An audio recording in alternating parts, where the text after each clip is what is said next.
I think referring to this as like an archaic train of thought is kind of a reach. Just because they did get rid of the fraternization policies, okay, doesn't mean that you still shouldn't be going out of your way to protect yourself.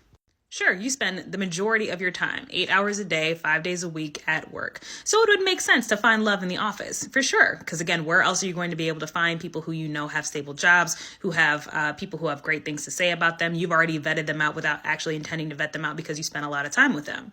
But again, just because it makes sense doesn't mean that you should do it. Now, we've seen how relationships have gone our entire lives. I'm almost 30 years old at this point. I've seen my fair share of relationships, and the majority of the time when they end, it's never beautiful. It's never pretty.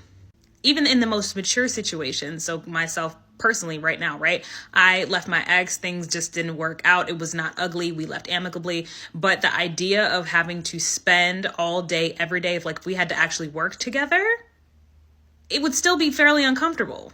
Going to work is hard enough. Why would you want to go ahead and tax on having to work with one of your exes? What? Especially if it ended horribly, especially if it wasn't amicable. Why would you want that? And the last thing that I'm about to do is have anyone, I don't give a fuck who you are, come between me and my money. Someone else in my comment was like, well, it should be fine if you aren't playing games. Even if you go in not playing games. My last relationship, I didn't go in playing games. I went in with the intent to be married and look what happened. So you can't predict the future. And because something like that is so unstable, why would you want to fuck with your livelihood, the place where you make your money to support your life? Why would you want to gamble that on a person who could be fickle?